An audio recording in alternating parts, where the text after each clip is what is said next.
복음의 전달자라고 하는 제목을 가지고 하나님의 말씀을 전해드리고자 합니다. 찬양 중에 이러한 찬양이 있습니다. 십자가의 전달자라고 하는 찬양입니다. 그 가사의 내용은 이러합니다. 난 지극히 작은 자 죄인 중에 계수 무익한 날 부르셔서 간절한 기대와 소망 부끄럽지 않게 십자가 전케 하셨네. 우리 한번 불러볼까요?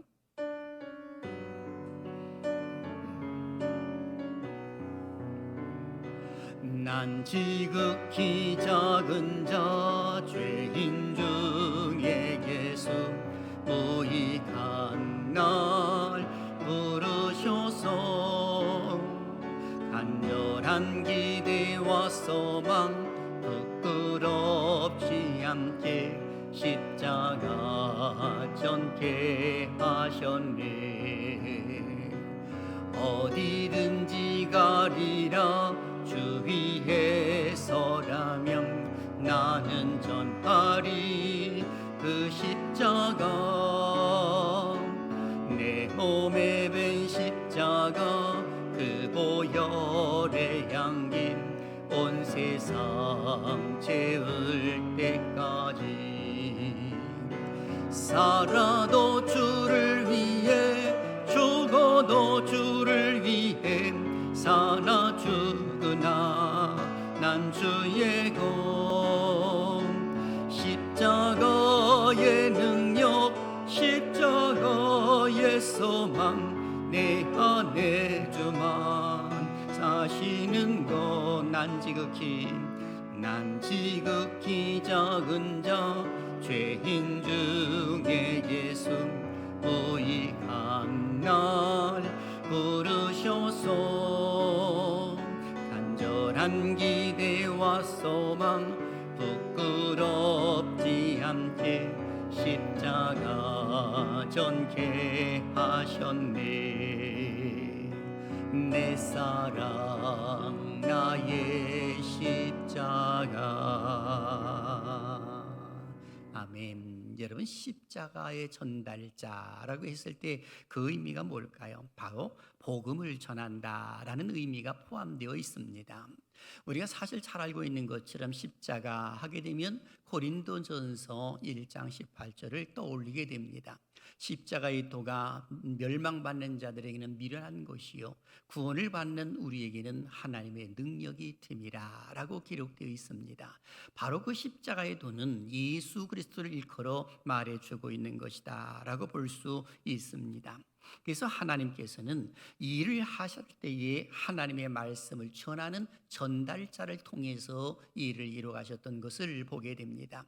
구약성경에서 보게 되면 선지자들을 들어서 하나님의 말씀을 전하는 대지리자로 쓰신 것을 보게 되고, 또는 제사장들을 세우셔서 하나님이 대신 하시고 싶은 일들을 또 알려주시는 그런 모습이 있었던 것을 보게 됩니다.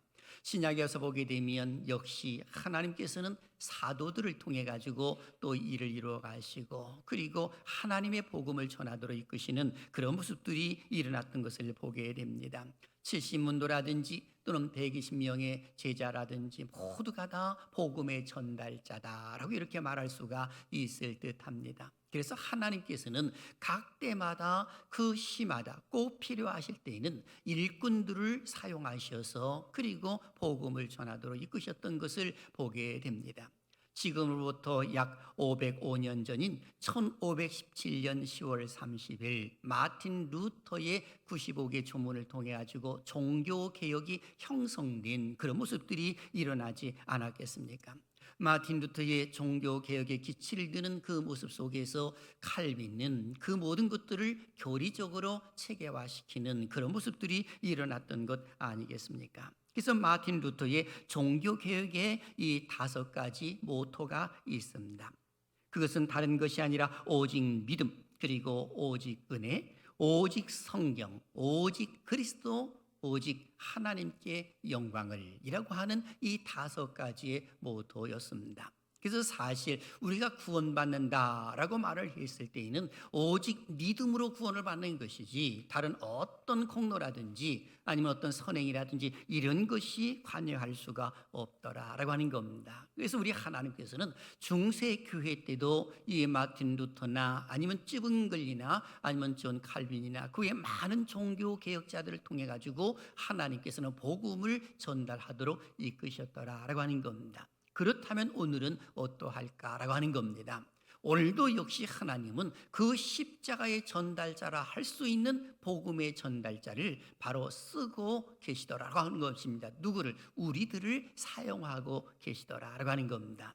근데 오늘 본문 말씀도 보게 되면 우리가 잘 알고 있는 사도 바울을 하나님께서는 복음의 전달자로 쓰셨다는 사실을 기록을 해 놓고 있습니다. 그래서 오늘 본문 3절은 이렇게 기록을 하지요. 내가 받은 것을 먼저 너희에게 전하였느니 하면서 사도 바울은 기록을 합니다. 여기 받은 것을 전했다라고 하는 것은 바울의 복음이 예수 그리스도로부터 전수받았다는 것을 일컬어 말해주고 있는 겁니다. 자기 자신에게서 나온 것이 아니고 그리고 사도들에 의해서 내가 전수받은 것이 아니고 하나님으로부터 직접 받았다는 그 사실을 알려주고 있습니다. 그래서 갈라디아 교회 교인들을 향하여서도 메시지를 보낼 때에 갈라디아서 1장 12절을 보게 되면 이는 내가 사람에게 받은 것도 아니요 배운 것도 아니요 오직 예수 그리스도의 계시로 말미암은 것이라 라고 하면서 자기가 복음을 전달할 때의 그 출처가 어디냐라고 한 것을 분명하게 알려주고 있습니다. 바로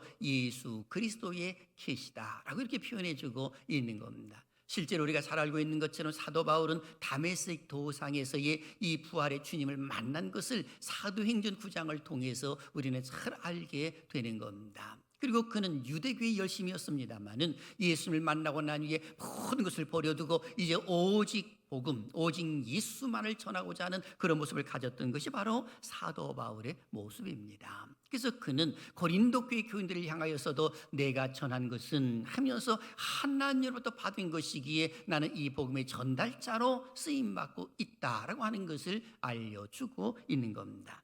저는 이 주제를 근거로 해서 몇 가지 질문을 통해 은혜를 나누고자 합니다. 첫째는 성경에서 말하는 복음의 핵심 진리는 무엇인가 라고 하는 것과 그리고 두 번째는 참된 복음을 바로 믿었을 때 하나님은 어떤 복을 주실까 라고 하는 겁니다. 그리고 셋째는 복음의 전달자로서의 우리는 우리의 남은 삶을 어떻게 사는 것이 옳을까라고 하는 것을 살펴보기를 원하는 것입니다. 사실 세상에 많은 사람들은 나름대로의 믿음을 갖고 있는 것을 보게 됩니다. 그리고 자기가 갖고 있는 믿음이 최고라고 생각하는 사람들도 실제로 있는 경우를 보게 됩니다. 어떤 사람은 기독교의 좋은 전통을 후손들에게 물려주어야 된다라고 강조를 하기도 합니다. 그리고 어떤 사람들은 유명한 신학자가 만들어 놓은 교리를 물려주려고도 노력을 합니다. 그리고 어떤 사람들은 내가 체험한 신비로운 그런 모습들이 복음이다 라고 생각을 하고 자기 자녀들에게 신비로운 체험을 하기를 원하는 그런 모습을 가지고 또 그 이야기를 하는 경우도 있는 것을 보게 됩니다. 정말로 그럴까요? 그런데 실제로 성경대로라고 하는 그 말씀들을 우리가 마음속에 염두에 둔다고 하면 하나님이 기뻐하시는 것이 무엇인가를 우리는 이 고린도 교회의 모습을 보면서 발견할 수가 있는 겁니다. 그런데 사도 바울은 자기 자신이 전하는 복음의 전달자로서 내가 너에게 전한 것을 너희가 잘못 오해하고 있구나라고 하는 것을 알려주고 있는 겁니다. 왜 그렇습니까? 고린도 교회의 교인들은 지금 자기들에게 주어진 하나님의 은사가 풍성했음에도 불구하고 이것을 감사하게 생각지 못하고 인본주의적인 모습으로 생각을 했기 때문에 그런 것입니다. 그래서 실제로 고린도 전서는 바울이 AD 55년경 바울이 3차 전도 여행 중에 곧 에베소에 머물러 있을 때에 이 고린도 교회의 소식을 접했던 것입니다. 고린도 교회가 형성되는 그런 모습 가운데서는 사도 바울이 2차 전도 여행 때에 그 고린도 교회가 세워졌습니다. 그런데 에베소에 머물러 있는 그 기간 동안에 고린도 교회에 문제가 생겼던 것입니다. 어떤 문제가 생겼을까요? 헬라의 지혜를 자랑하면서 분파가 나누어지기 시작을 했으며 도덕적으로도 부패를 하는 그 모습이 고린도 교회의 모습이었습니다. 그러다 보니까 내가 갖고 있는 것이 최고다라고 하는 것들을 생각을 하고 남들을 인정하지 않으려고 하는 그런 모습들이 일어났던 것입니다. 그도 그럴 것이 그 당시에는 아프로디테 신전이 있었기 때문에 더더욱이 그러합니다. 그 신전에 여사제들이 1000명 정도 있었고 제의를 마치고 난 이후에 난잡한 생활을 함으로 인하여서 이제는 많은 남자들이 그곳에 가서 즐기고 그리고 이제 도시로 또 내려오고 그러다가 교회로 스며드는 그런 모습들이 일어났습니다. 그러다 보니까 좋지 못한 모습들이 많이 일어난 것을 사도 바울은 고린도 교회의 질문 속에서 그 답을 쓴 것이 바로 고린도전서다라고 이렇게 말할 수가 있는 겁니다. 사도 바울은 한마디로 말하게 되면 나와 복음의 전달자로서의 참된 복음이 무엇인가 이것을 알려주기를 원했던 겁니다. 그래서 사실 믿음이 있는 자와 믿음이 없는 자의 모습이 여기서 갈라지거든요. 믿음이 있는 자는 참된 복음이 무엇인가라고 하는 것을 알려주었을 때에 아멘 하고 수긍하고 받아들입니다마는 믿음이 없는 사람은 자기가 가지고 있는 믿음이 최고인 양 생각을 하고 있기 때문에 목사님은 뭘 몰라서 그래 라고 생각을 하고 그리고 이 아니다라고 하면서 어떤 경우에는 이 대드는 경우도 실제로 있습니다. 특히 이단에 빠지신 분들이 그러하더라고요. 그 이전까지는 순종도 잘하고 잘 이렇게 따르는 모습이 있지만 이 믿음이 참된 믿음 뭔가를 알려주고 이야기해 주었을 때의 정체성이 드러남으로 인하여 얼굴색이 180도 바뀝니다. 그리고 덤비기 시작을 합니다. 세상 말로 말하면 대드는 것이죠. 따진다라고도 표현할 수가 있는 겁니다. 그런 모습 속에서의 목회자의 아픔을 주는 그런 모습들이 실제로 일어나고 있습니다. 왜 그럴까요? 믿음이 없기 때문에 그런 겁니다. 본인은 자기가 가지고 있는 믿음이 진짜라고 생각을 하지요. 이 믿음이야말로 내가 참된 믿음이야 라고 하는 것을 생각을 하지만 깊이 생각해 보게 되면 정말 그러한가 라고 하는 것을 묵상해 볼 필요성이 있는 겁니다. 자, 그렇다면 성경에서 말하고 있는 복음이란 과연 무엇일까라고 하는 겁니다. 세 가지를 사도 바울은 본문에서 기록을 합니다. 그 첫째는 그리스도의 죽음이라고 표현해주고 있습니다. 3절 중반절을 보십시오. 이는 성경대로 그리스도께서 우리 죄를 위하여 죽으시고 라고 기록이 되어 있습니다. 여기 보면 사도 바울은 예수님의 죽으심이 우리 죄를 위하여 죽으신 대속적 죽음이라는 그 사실을 분명히 알려주고 있습니다. 또한 이러한 죽음이 예수님의 자신의 결정이나 돌발적인 사고에 의한 것이 아니라 여기 보니까 성경대로라고 기록이 되어 있습니다. 무엇 때문에요? 우리의 죄를 대신하여 십자가에 달려 죽으셨다라고 이렇게 기록을 해놓고 있습니다. 성경대로라고 하는 그 말은 성경 속에 예언이 되어 있다는 것입니다. 즉 예수님의 대속적 죽음에 대해서는 창세기 22장을 비롯해서 출애굽기 12장, 시편 22편, 이사야 53장, 다니엘서 9장 26절, 스가랴 12장 10절 등에서 반복적으로 기록을 해놓고 있는 것을 보게 됩니다. 그 가운데 출애굽기 12장을 우리가 잠시 한번 생각해 보게 되면 우리가 잘 알고 있는 것처럼 이스라엘 백성들이 출애굽하는 그 모습 가운데 10번째 장자의 죽음에 대한 재앙을 애굽에 내리실 때에 이스라엘 백성들 향하여 하나님은 명령을 하시지요. 그것은 다른 것이 아니라 흠없는 어린 양을 잡아서 그 피를 집배 문인방과 좌우 문설주에 바르라 라고 하는 명령이셨습니다. 그랬을 때에 이스라엘 백성들이 어린 양을 잡아가지고 그 피를 발랐습니다. 그럴 때 죽음의 그림자가 휩싸안았을 때에 그 피를 보고 그 집은 넘어가는 겁니다. 패스오버가 됐다고 하는 겁니다. 그래서 6월절이 나타나 있는 것입니다.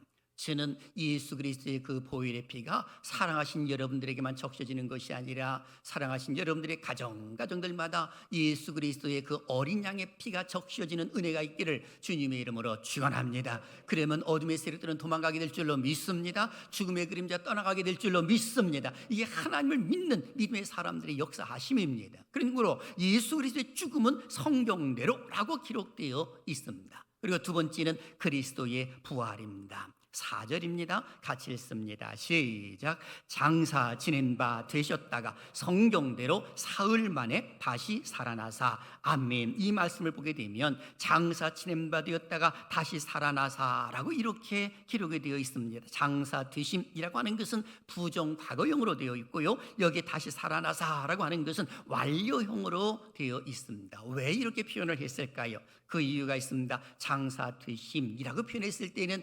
예수님께서 하늘 보좌를 버리시고 가장 낮고 낮은 이 땅에 피하하셨습니다. 그리고 죽음의 정점을 이루는 것이 바로 장사 지낸 바 이것이거든요. 그런데 그것으로 끝나지 아니하고 다시 살아나셨다라고 기록을 해놓고 있습니다. 그것도 사흘 만에 무엇으로? 성경대로라고 기록하고 있습니다. 즉 구약 성경에서 예언을 하고 있더라라고 하는 겁니다. 그런 거로 예수님께서 십자가에 달려 죽으시고 그리고 장사 지낸 바 사흘 만에 살아날 것임을 이 구약 성경에서 기록을 해놓고 있다는 겁니다. 예컨대 이사야 54장 7절이나 그리고 10편 16편 10절 말씀 보게 되면 이렇게 기록되어 있지요. 이는 주께서 내 영혼을 스올에 버리지 아니하시며 주의 거룩한 자를 멸망시키지 않으실 것임이니라 라고 하면서 스올이라고 하는 어두운 것 또는 지옥, 캄캄한 것, 이 헬라어로 말하면 하데스라고 표현해주고 있는 것인데 그것에 방치 두지 아니하고 사흘 만에 살아나도록 이끌어 주셨더라라고 하는 겁니다. 이것을 완료형으로 썼습니다. 무슨 의미가 있을까요? 예수 그리스도의 장사 지내심과 그리고 살아나심은 이 다 끝난 것이 아니라 지금도 계속되이 이루어지고 있는, 그러니까 오늘날 우리에게도 그대로 적용된다라는 그 사실을 알려주고 있는 겁니다. 그것도 성경대로 예수님은 죽으셨고 그리고 살아나셨더라라고 하는 것을 알려주고 있습니다. 그리고 세 번째는 화해와 용서의 정신이 복음입니다. 오늘 보면 5절은 이렇게 기록을 합니다. 게바에게 보이시고 후에 12 제자에게 와라고 기록이 되어 있습니다. 그리고 일시에 500의 형제에게 보여주셨고 그리고 야고보에게도 보여주셨고 그리고 맨 나중 만삭되지 못한 나에게도 보여주셨다라고 기록을 하고 있습니다. 8절 같이 읽을까요? 시작.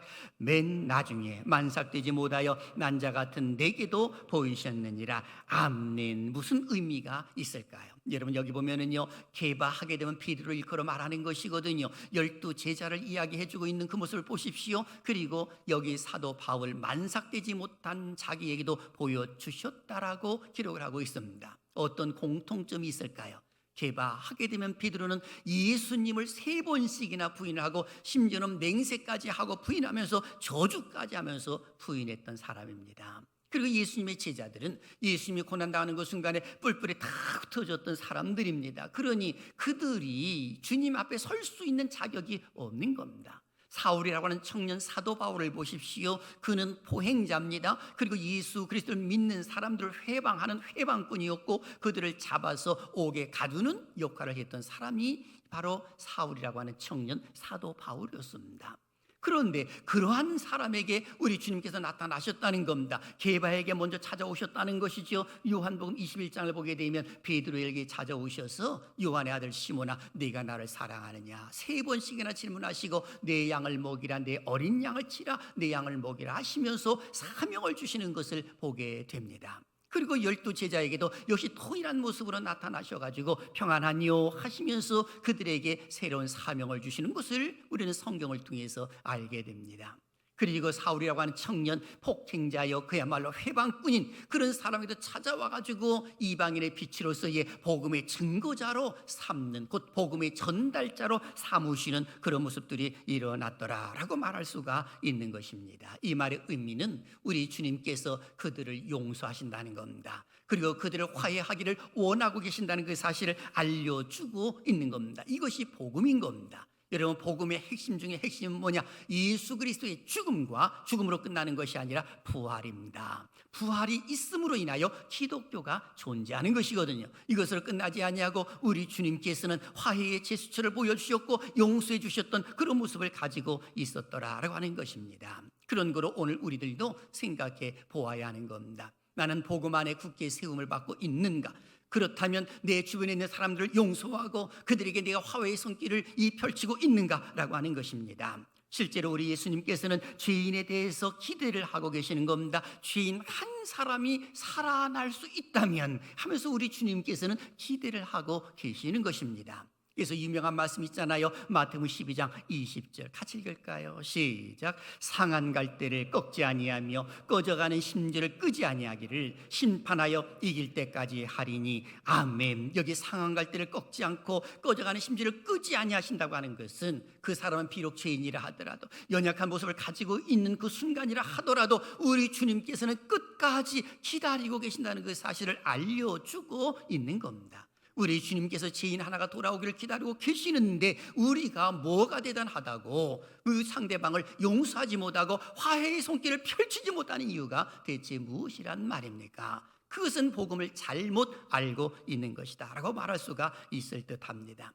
요한복음 8장을 보게 되면 현장에서 가늠하다 잡혀온 여인의 모습을 한번 생각해 보십시오.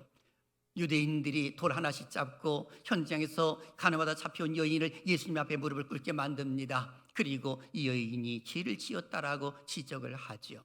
만일에 이 여인을 용서하라 하게 되면 율법을 범하게 되는 겁니다. 율법에는 현장에서 가늠하다 잡힌 여인은 돌로 쳐 죽이라고 되어 있기 때문에 그런 것이죠. 그리고 사랑을 외쳤던 예수님, 이 여인을 죽이라고 하게 되면 사랑이 희석되어 버리고 마는 것이잖아요. 그럴 때 우리 예수님께서는 그들에게 말씀을 하십니다. 너희 중에 죄 없는 자가 먼저 돌로 치라. 그리고 땅에다가 글을 쓰셨습니다. 어떤 글을 쓰셨는지는 모르겠습니다만은 글을 쓰셨습니다. 그랬더니 한 사람 두 사람 모두가 다 돌멩이를 놓고 그리고 떠나갑니다. 나중에는 그 여인과 예수님만 남았을 때 예수님이 질문하십니다. 너를 정죄하던 자가 어디 있느냐? 아무도 없나이다. 나도 너를 정죄하지 아니하노니 다시는 이와 같은 죄를 짓지 말라라고 하면서 그 여인을 용서해 주시는 겁니다. 이것이 하나님의 사랑이고 이것이 복음인 겁니다. 복음은 죄인 하나가 돌아오길 기다리는 것이죠. 우리 주님께서는 누가복음 15장에서 기록되어 있는 것처럼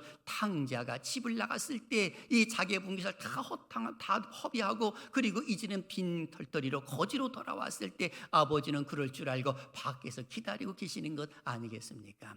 돌아오는 주일 새 생명 축제 주일날 우리는 내 주변에 있는 사람들, 죽어가는 영혼들 초청해야 될 줄로 믿습니다. 그래서 그들에게도 하나님이 거시는 기대가 있다고 하는 것을 잊어서는 안 되는 겁니다. 자, 그러면 참된 복음을 믿었을 때 주어지는 복이 뭘까? 그 조건도 있음을 1절과 2절은 이렇게 기록을 합니다. 읽습니다. 시작. 형제들아, 내가 너희에게 전한 복음을 너희에게 알게 하노니 이는 너희가 받은 것이요 또 그 가운데 선 것이라. 너희가 만일 내가 전한 그 말을 굳게 지키고 헛되이 믿지 아니하였으면 그로 말미암아 구원을 받으리라. 아멘. 여기에서의 구원은 영적인 구원도 의미해주고 있습니다만 기도의 응답도 이야기를 할 수가 있는 겁니다. 내가 전한 그 말, 바로 십자가의 도의 그 말 아니겠습니까? 예수 그리스도의 죽음과 그리고 예수 그리스도의 부활 아니겠습니까? 그 말을 어떻게 하라고요? 첫째는 굳게 지키고 라고 기록하고 있습니다. 굳게 지킨다라고 하는 말은 원어로 카테코를 가르쳐 말하는데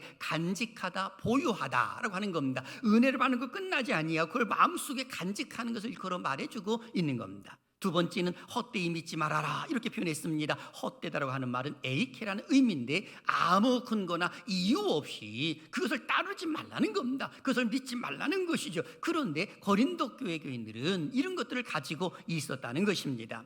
헛되이인 것을 추구해 나가면서 그리고 자기들이 가지고 있는 그것이 최고인 양 생각을 하는 그런 모습들이 일어났더라라고 하는 것입니다. 이런 것들은 참된 믿음이요 참된 신앙이라고 말할 수가 없는 것이죠.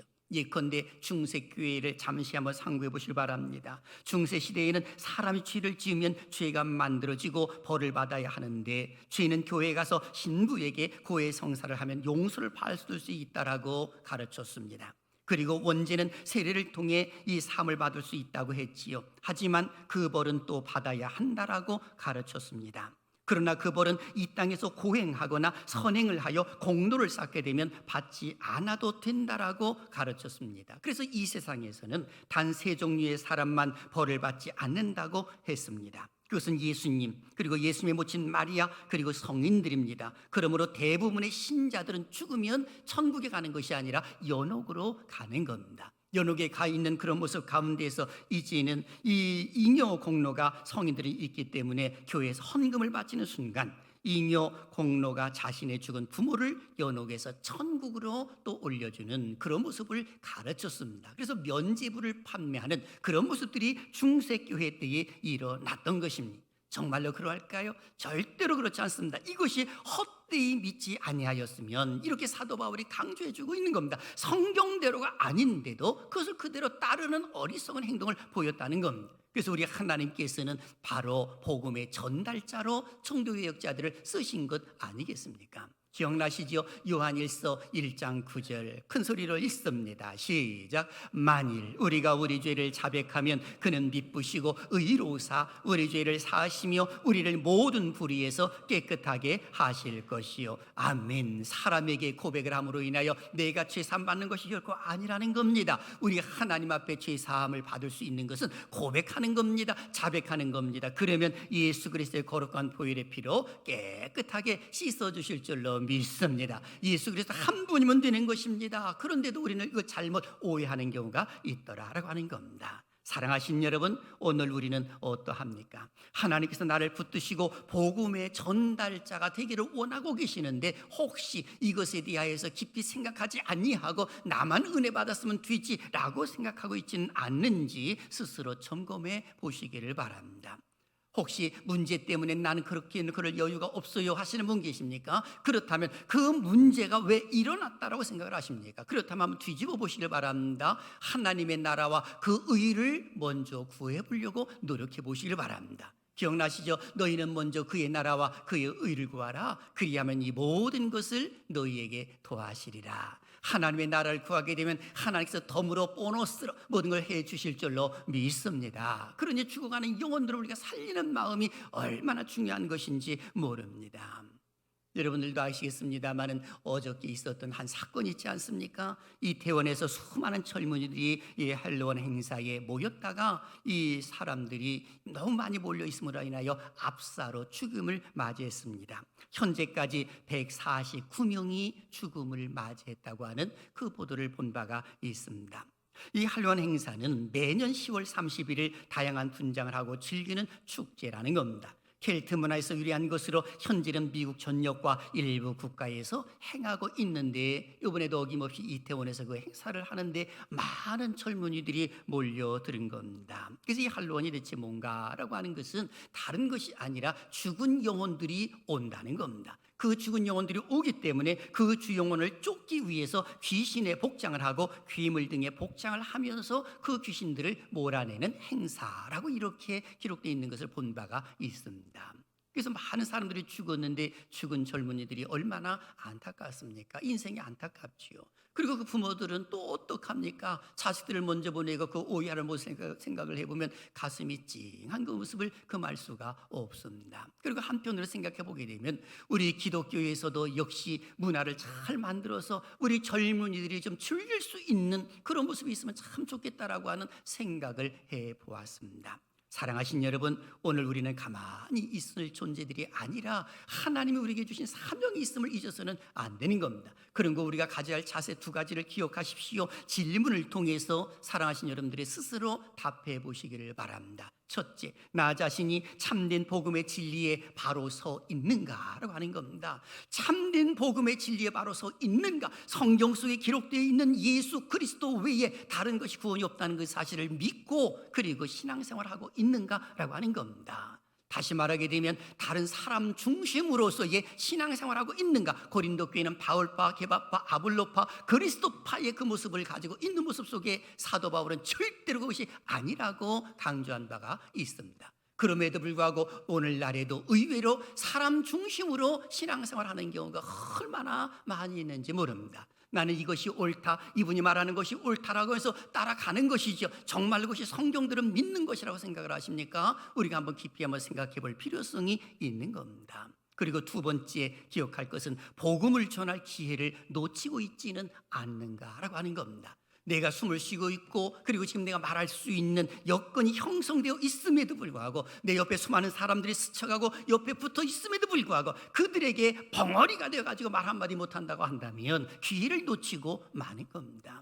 여러분, 기회는요 항상 있지를 않아요. 언젠가는 다 떠나가 버리는 기회거든요. 그런 거로 지금은 은혜 받을 만한 때예요. 구원의 날인 것을 잊어서는 안 됩니다. 기억나시죠? 고린도서 6장 1절과 2절 큰 소리를 읽습니다. 시작. 우리가 하나님과 함께 일하는 자로서 너희를 권하노니 하나님의 은혜를 헛되이 받지 말라. 이르시되 내가 은혜 베풀 때에 너에게 듣고 구원의 날에 너를 도왔다 하셨으니 보라 지금은 은혜 받을 만한 때요, 보라 지금은 구원의 날이로다. 아멘.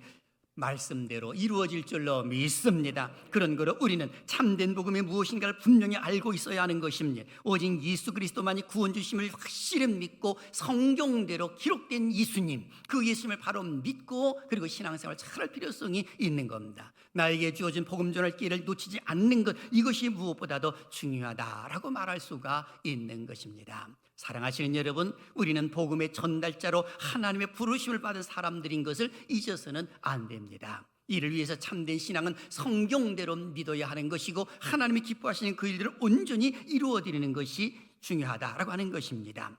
중세시대의 잘못된 구원론, 바로 잡으려고 했던 종교개혁자들의 그 굳은 정신, 그렇다고 해서 종교개혁자들을 따르라고 하는 말이 아닌 것입니다. 그들이 가지고 있었던 그 정신을 우리가 이어받는 것뿐이지, 우리는 성경 속에 약속된 하나님의 말씀을 믿는 것입니다. 그래서 성경 속에 기록되어 있는 그 약속을 그대로 믿고 나갈 때에 우리 하나님은 또 다른 은혜를 주시되 하늘은 신령한 복을 내려주시고 땅에 기름진 복까지도 주실 줄로 믿습니다. 자손에게도 복을 주실 줄로 믿습니다. 그래서 칼빈은 유명한 말을 한 바가 있습니다. 그리스도의 능력이 나타난 곳에는 마귀와 죄악이 모두 사라진다라고 이렇게 강조한 바가 있습니다. 그렇습니다. 그리스도의 능력이 뭡니까? 예수 그리스도의 그 이름의 능력 아니겠습니까? 그 예수 그리스도의 이름의 능력으로 귀신을 물릴 수 있고요, 예수 그리스도의 그 이름의 능력으로 우리는 병 고침 받을 수도 있고요, 예수 그리스도의 그 이름의 능력으로 문제 해결 받을 줄로 믿습니다. 그런 거로 기억하십시오. 돌아오는 주일은 새 생명 축제의 날이기 때문에